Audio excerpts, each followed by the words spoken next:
요한계시록 14장입니다. 오늘은 1절부터 5절까지 말씀 보겠습니다.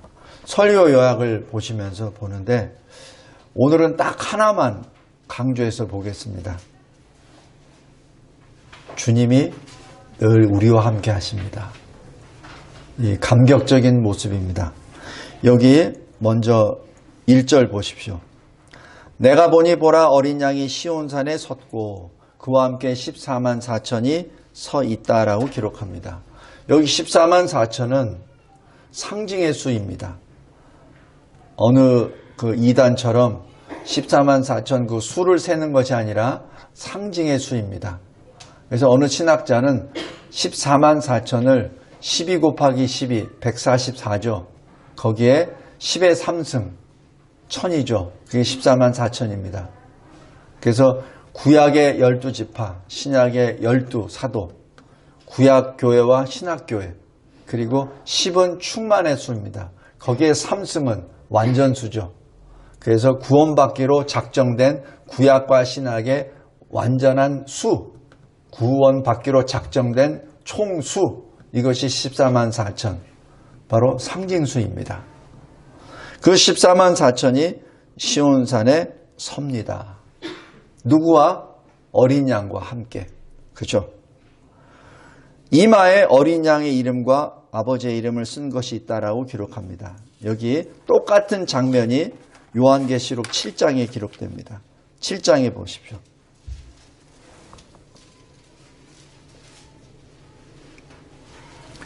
7장 4절에 보면은 내가 인침을 받은 자의 수를 들으니 이스라엘 자손의 각 지파 중에서 인침받은 자들이 14만 4천이라고 기록합니다. 바로 이 수와 같습니다. 여기서 이스라엘 자손이라고 하는 것은 갈라디아서처럼 예수 그리스도를 믿는 자는 다 아브라함의 자손이니라고 해석하면 모든 믿는 자들 그리스도인들을 말합니다. 여기 인침을 받았는데 그 인의 구체적인 게 무엇을 인침을 받았냐는 얘기죠. 그것이 14장에 나와 있습니다. 어린 양의 이름, 아버지의 이름. 바로 성부, 성자 이름이 그 이마에 기록되어 있다는 것을 의미하죠. 그런데 그 인을 어떻게 받죠? 여기 7장 1절, 2절, 3절을 잘 보십시오. 내 천사가 땅 내 모퉁이에 딱 섭니다. 그리고 땅의 사방에 바람을 꽉 붙잡고 있습니다. 그래서 그 바람으로 말미암아 땅, 바다, 각종 나무에 불지 못하게 합니다. 왜냐하면 불어버리면 다 죽어버리니까. 딱 붙잡고 있는 것이죠. 그러니까 그 인을 친 그때가 괜히 임박했다는 것을 의미하죠. 2절에 또 보십시오. 다른 천사가 살아계신 하나님의 인을 가지고 바로 어린 양의 이름과 아버지의 이름이 기록된 그 인을 가지고 해 돋는 데서부터 올라와서 땅과 바다를 해롭게 할 권세를 받은 네 천사를 향하여 큰 소리를 외칩니다. 3절에 우리가 우리 하나님의 종들의 이마에 인치기까지 땅, 바다, 나무들을 해하지 말라. 그죠? 그러니까 하나님의 천사들이 하나님의 백성들, 종들을 인치시기까지 너희들은 바람을 딱 잡고 있으란 얘기죠. 해하지 말라. 뭐죠? 왜 세상이 끝이 안 나죠? 하나님의 백성들을 위해서. 그래서 하나님을 믿지 않는 사람들은 오히려 하나님의 백성들에게 감사해야 됩니다. 왜냐하면 안 죽으니까. 아직은. 이 세상이 왜 끝이 안 나죠? 하나님의 종들 때문에. 하나님의 종들 때문에. 하나님의 종들이 누구죠? 14만 4천. 구약과 신약의 교회들입니다. 다시 14장으로 들어갑니다. 바로 이 14만 4천은 어린 양과 함께 시온산에 서 있다라고 1절에 기록합니다. 바로 이 14만 4천이 누구죠? 고린도전서 1장 2절에 그리스도 예수 안에서 거룩하여진 성도, 곧 하나님의 교회입니다.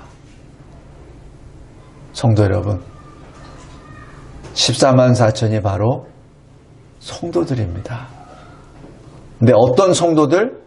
그리스도 예수 안에서 거룩하여진 성도들입니다.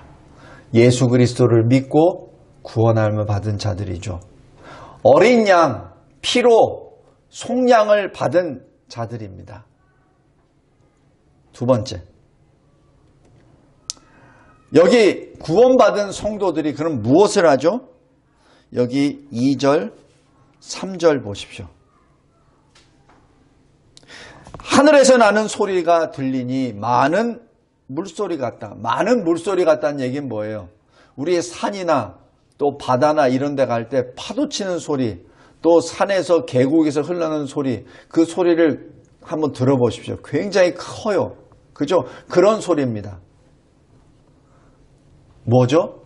나 못 들었다라고 할 수 없다는 얘기입니다. 모두가 다 들어요. 그 다음에 어떤 소리 같죠? 큰 우레소리 같습니다. 우레소리는 뭐예요? 번개소리라는 얘기죠. 천둥소리라는 얘기죠. 그 얘기는 무섭다라는 얘기입니다. 그 소리가 워낙 크고 강력해서 지금 두렵다 할 정도로 나옵니다. 그런데 또 그 소리가 뭐 같죠? 검은 고 타는 소리 같다. 검은 건 뭡니까? 음악이 뭐예요? 아름답죠. 평화롭죠. 그 엄청난 큰 소리가 평화로운 그 소리가 들린다는 얘기죠. 근데 그 소리의 정체가 뭐죠? 3절입니다. 새 노래입니다. 여기서 새 노래는 구원받은 자들만이 부를 수 있는 새 노래입니다. 우리 이스라엘이 출애굽하면서 홍해를 건너죠. 홍해를 건넌 다음에 즉시로 모세가 노래 부르는 것이 새 노래입니다. 그 노래가 뭐죠? 산 사람만 부를 수 있습니다. 애굽 군사들은 물에 떠내려 갔기 때문에 더 이상 노래를 부를 수가 없어요. 생명이 없기 때문에. 그래서 여기 이 새 노래를 부르는 사람은 구속함을 받은 사람만이 부를 수 있는 노래입니다. 근데 어떻게 받았다고요? 이 땅에서, 이 세상에서 예수 믿고 구원받은 자들만 이 부를 수 있는 노래입니다. 그 노래가 이 새 노래입니다. 그런데 이 노래를 어떻게 했다고요? 이 세상에서 배운다라고 기록합니다. 배운다는 얘기는 뭐죠? 처음에는 잘 못 불렀다는 얘기예요. 그죠? 우리 찬양대도 연습을 계속 합니다. 처음에는 잘 안 맞아요. 그러다가 계속 연습을 하면 소리가 맞죠? 똑같아요. 우리가 새 노래를 부를 때 처음부터 예수 믿는다고 내가 고백했다고 해가지고 내가 그리스도인으로 살아갑니까? 안 되잖아요. 계속 배워나가죠. 근데 어디서 배워나가죠? 고난 가운데 배웁니다. 환난 가운데 배웁니다. 지난 코로나19로 인해서 많은 교회들이 그냥 멀리서 온라인으로 예배드리고 했을 때 우리는 그 환난 가운데 모여서 예배드렸죠. 우리 온라인에 젖은 성도들 나중에 한번 물어보십시오. 지금 교회 나가나? 못 나갑니다. 왜냐하면 소파에서 클릭하면서 핸드폰으로 이 모니터로 보는 게 너무 좋기 때문에, 너무 은혜롭기 때문에, 너무 평화롭기 때문에, 너무 자유롭기 때문에 올 수가 없어요. 그 얘기는 하나님의 전으로 안 나오고 자기가 좋은데, 자기 소견에 오른 대로 자기 방식으로 예배를 드리게 되므로 점점 하나님과 상관이 없는 존재로 추락하게 됩니다. 여기 잘 보세요. 14절. 구원받은 자들이 어디에 서 있다고요? 시온산에 서 있지. 자기 소파에 안 앉아 있습니다. 자기 무덤에 안 있어요. 자기가 세운 기업 건물에 안 있습니다. 자기가 산 그 아파트 좋은 건물에 안 있습니다. 시온산에 섭니다. 시온산에 서요. 우리가 이 세상에 살면서 늘 시온산에 서는 연습을 해 나가야 됩니다. 시온산에 서는 것을 배워야 돼요. 그래야 새 노래도 배우지. 시온산에 오지 않는데 어떻게 새 노래를 배웁니까?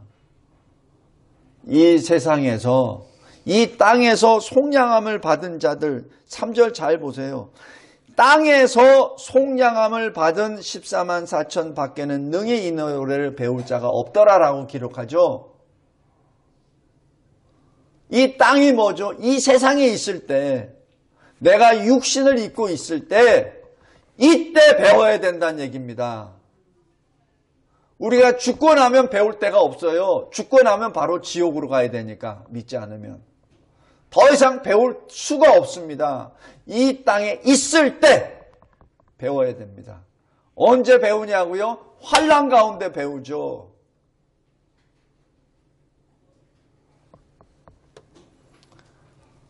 바로 그것이 우리가 부를 노래입니다.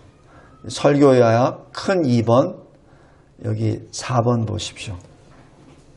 근데 그 노래 주제가 뭐죠? 하나님의 구원과 하나님의 영원한 통치입니다. 우리 19장, 요한계시록 19장 6절 한번 보십시오. 또 내가 들으니 허다한 무리의 음성과도 같고 많은 물소리와도 같고 큰 우레소리와도 같은 소리로 이르되 하면서 이렇게 찬송합니다. 새 노래 내용입니다. 할렐루야. 주 우리 하나님 곧 전능하신 이가 통치하시도다. 우리가 즐거워하고 크게 기뻐하며 그에게 영광을 돌리세. 어린 양의 혼인 기약이 이르렀고 그의 아내가 자신을 준비하였으므로 그에게 빛나고 깨끗한 세마포 옷을 입도록 허락하셨으니 이 세마포 옷은 성도들의 옳은 행실이로다. 이게 새 노래의 하나의 가사입니다. 하나님의 통치, 하나님의 그 구원에 대하여 지금 부르짖고 있어요. 부르짖는데 꼭 거기에 이 결론 부분에 뭐가 나와요? 성도들이 입은 깨끗한 세마포 옷. 그러면서 거기에 분명하게 주석까지 달아줘요. 그게 뭐냐고요? 성도의 옳은 행실, 옳은 행위입니다. 성도 여러분, 제가 누차 말씀드립니다. 요한계시록 사실 제가 수도 없이 강의하고 설교한 내용이에요. 잘 보십시오. 요한계시록의 대부분은 굉장히 잘 이해하기 어려운 부분들이에요. 상징적으로 나타나고 막 해서 그거 가지고 저 갑론을박하면서 뭐 이게 옳으네 저거에 옳으네 따집니다. Fine. 그 시간 많은 사람들 그렇게 하십시오. 그런데 우리에게는 그러한 그 상징적인 비유적인 그 글이 쭉 있다가 핵심적인 사안이 딱 나타났을 때는 결론적으로 우리가 알 수 있는 단어로 분명하게 명제적으로 딱 기록합니다. 성도들의 옳은 행실. 그건 뭐예요? 그건 빼도 박도 못해요. 그건 내가 뭐 이게 상징적으로 해서 하나님 내가 말을 좀 잘못 알아듣으면 그 소용이 없어요.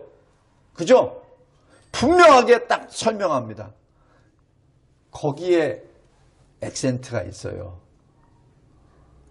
뭐 주님이 언제 오시느냐, 어떻게 오시느냐, 그때 휴가가 어떻게 되느냐, 뭐가 어떻게 되느냐, 그런 거 그거는 하나님의 소관이고 우리가 할 일에 대해서 정확하게 딱딱 명시합니다. 딱딱 명시해 둡니다. 요한계시록 12장 7절에 교회는 어떻게 해야 됩니까? 남은 자손인데 하나님의 계명을 지켜야 되고 예수의 증거를 가져야 된다라고 딱 설명하잖아요. 그죠? 오늘 여기 14장 3절에서도 봐요. 새 노래라고 했습니다. 그런데 그 새 노래를 누가 불러요? 땅에서 구원받은 자만이 배울 수 있는 노래 딱 나오잖아요. 그거는 명제적인 거예요. 그거는 상징도 아니고 비유도 아닙니다. 우리가 하나님의 말씀을 받을 때 내가 듣고 싶은 것, 내가 궁금한 것을 찾으려고 하지 마세요. 하나님이 나에게 주시고자 하는 것을 받길 바랍니다. 그랬을 때 요한계시록은 어려운 책이 아니에요. 마지막 종말의 때 어떻게 임하실까? 어떻게 심판이 이루어질까? 그거는 그때 가보면 알아. 그거는 하나님이 하실 거야. 거기에 대해서 우리가 논할 게 아니에요. 우리가 논할 거는 어떻게 내가 시온산에 서서 어린 양과 함께 새 노래를 부를까? 거기에다 초점을 두면 되죠. 그죠? 우리의 초점은 거기에 가 있어야 돼요. 예수님이 어떻게 행하실까? 뭐 이런 거에다가 초점을 두지 마십시오. 여기 분명하게 말씀합니다. 새 노래는 하나님의 구원과 영원한 통치가 주제이고, 그리고 성도들이 어떻게 해야 되는지를 결론적으로 딱 설명합니다. 그러니까 성도들은 하나님이 주시는 율법대로 순종해야 돼. 예수의 증거를 가지고 입술로 립서비스 하지 말고 행동으로 옮기라고. 그래야 여러분들이 우리가 흰 세마포 옷을 입게 되는 거야 라는 얘기입니다. 설교약 마지막 세 번째입니다. 이제 어린 양, 오늘 주제입니다. 어린 양이 어디 계시죠? 여기 잘 보세요. 14장 3절에 그들이 보좌 앞과 내 생물과 장로들 앞에, 그러죠? 그들이 누구예요? 14만 4천. 근데 어린 양은 어디 계세요? 원래 어린 양은 원래 어디 계셔야 돼요? 보좌 우편에. 그죠? 그러면은 3절에 보좌와 어린 양과 이래야 돼요. 그런데 여기서는 보좌와 어린 양이 없어. 내 생물과 장로들이 있어요. 그러면 어린 양은 어디 있습니까? 우리와 함께 계세요. 제가 이 본문하면서 이 사실을 이제야 겨우 알았습니다. 제가 요한계시록을 근 한 10여 년 동안 강의하고 설교하면서도 이 사실을 이제야 깨달았어요. 어린 양이 어디 계세요? 원래대로 하면 어린 양은 하나님 보좌 옆에 있어야 돼요. 우편에. 그리고 우리의 찬양을 받으셔야 돼요. 그죠? 우리 군대에서 우리 사열하는 거 기억해 보세요. 위에 지휘관이 딱 있죠. 그리고 밑에 부하들이 쭉 하면서 우로바 하죠. 그죠? 그럼 지휘관이 어디 있어요? 사일대에 있어야 되잖아.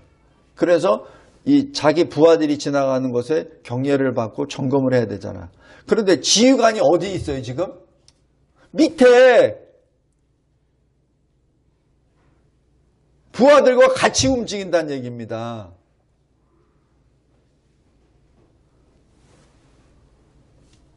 그분이 우리 주님이십니다. 그분이 우리 주님이세요. 마태복음 28장 20절에 승천하시면서 하신 말씀 꼭 기억하시기 바랍니다. 내가 너희와 항상 함께 있으리라. 오늘 시편 48편 마지막 부분에 뭐죠? 죽을 때까지 너희들을 인도하시리라. 근데 죽을 때까지 인도하신 그분이 죽은 이후에 천국에서도 우리와 함께 서 계신다는 얘기입니다.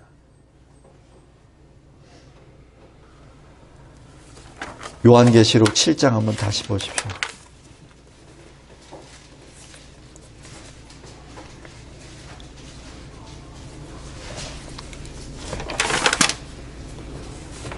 (9절에) 이후에 내가 보니 각 나라와 족속과 백성과 방언에서 아무도 능히 셀 수 없는 큰 무리가 나와 흰옷을 입고 손에 정려가지를 들고 보좌 앞과 어린 양 앞에 서서 이렇게 부르짖습니다.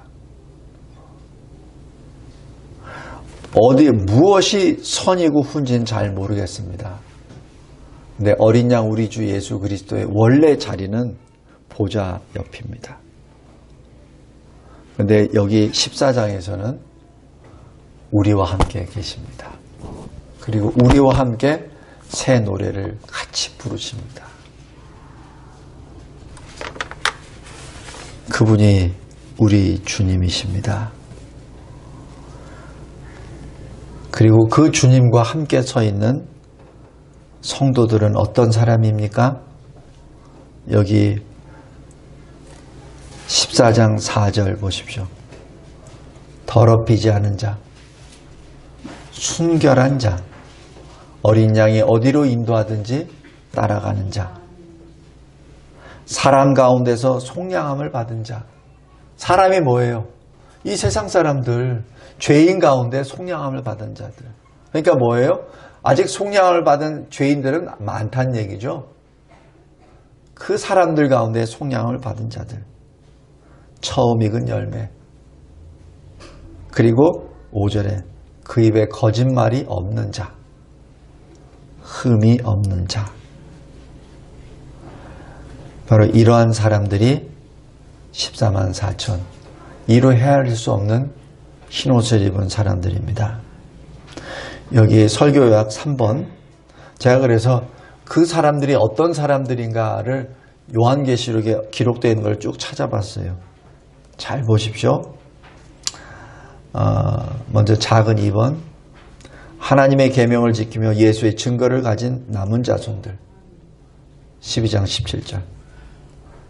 로마서 5장에 하나님의 은혜 안에서 하나님의 영광을 바라고 환난, 인내, 연단, 소망을 이루는 줄 아는 알기에 환난 중에서 즐거워하는 자. 작은 4번. 종말의 환난 가운데 인내로 예수에 대한 믿음을 지키며 주 안에서 살고 죽는 복된 사람들. 요한계시록 14장 12, 13. 깨어 자기 옷을 지켜 자기의 부끄러움을 보이지 않는 자. 요한계시록 16장 15절. 빛나고 깨끗한 세마포 옷, 즉 성도들의 옳은 행실을 입도록 허락받고 어린 양의 혼인잔치에 청함을 받은 자들. 19장 8절 9절.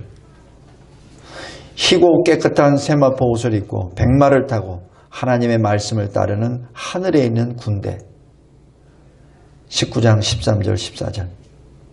사탄이 땅의 사방 백성을 미혹하여 지면에 널리 퍼져 성도들의 진과 사랑하시는 성을 포위할 때 하늘에서 불이 내려와 태워버림으로 이기고 생명수 샘물을 받는 하나님의 아들. 요한계시록 20장 9절, 21장 6절 7절. 자기 두루마기를 빨아 생명나무에 나아가며 천성에 들어갈 권세를 받은 자들. 22장 14절입니다. 성도 여러분, 이 사람들이 그리스도께 속한, 하나님께 속한 그리스도인들입니다. 저와 여러분입니다. 마지막 때에 승리하시기 바랍니다. 그리고 요한계시록을 두려운 책으로 보지 마시고 요한계시록에 끊임없이 나오는 것, 명시적으로 우리에게 주시는 말씀들이 있어요. 명시적으로. 그 말씀을 마음에 새기고 그 말씀에 따라 살아가기 바랍니다. 주님이 말씀하시잖아요. 그리스도 안에서 살고 죽는 자. 살고 죽는 자. 근데 우리는 꼭 살기만 바래요. 근데 그리스도 안에서 죽어야지 영생을 얻죠. 그리스도 안에서 살고 죽는 자. 이 땅에서 속량함을 받아 새 노래를 배워서 부르는 자. 어린 양 예수 그리스도와 함께 시온산에 같이 서서 새 노래를 부르는 자. 깨끗한 옳은 행실을 통하여 날마다 회개함으로 인하여 깨끗한 세마포 그 옷을 입고 종려가지, 승리의 가지를 들고 하나님 앞에 서는 자. 그 자가 바로 우리입니다. 우리 마지막 이 흑암의 권세 앞에 있는 이 세상 가운데 늘 승리하는 저와 여러분이 되기를 바랍니다. 하나님 감사하고 감사합니다. 주님이 항상 우리와 함께 계십니다. 심지어는 그 보좌 앞에 설 때까지도 주님은 우리와 함께 계십니다. 감사합니다. 주님 감사합니다. 예수 그리스도의 이름으로 기도드렸나이다. 아멘.